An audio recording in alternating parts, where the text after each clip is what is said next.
বিসমিল্লাহর নাম বলে শুরু করতেছি। দেখো তো আশেপাশে কেউ নাই, কেউ নাই।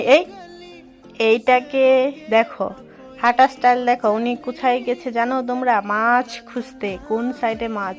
আর দেখো, ওরে নিয়ে ঘুরতে বেরোইলে ও আমাকে শুধু কোন জায়গায় মাছ আছে, কোন জায়গায় সে ফিশিং করতে পারবে, ওই জায়গাগুলো চেক করে।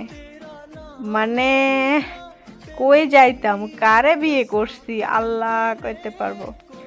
আর হ্যাঁ, একটা কথা বলি, এই যে দেখো পরিবেশটা কত সুন্দর, তার মধ্যে আমার জামাই হচ্ছে একটা বলদ।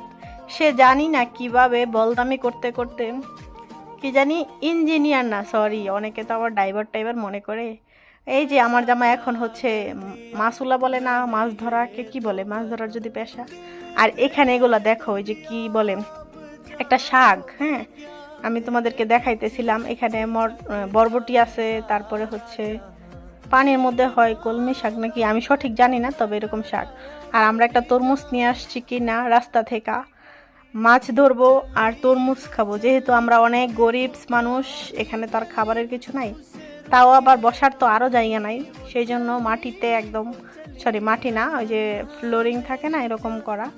এখানে বইসা তারপরে খাবো। আমি তোমাদেরকে দেখাচ্ছিলাম, এই যে দেখো উপরের পরিবেশটা কত সুন্দর, নিচে একদম আমাদের বাংলাদেশের গ্রামের মতো, বাট ধুলাবালি নাই ওই রকম।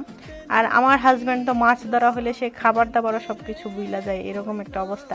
এই যে দেখো ছোট ছোট মাছ, অনেকে চাইছিল ওই ভিডিওতে মাছ আছে কিনা দেখার জন্য। এই যে দেখো এই মাছটা অনেক বড়, আর অনেকগুলো মাছই ছিল, আর ভিডিও করে নেই। Thank you.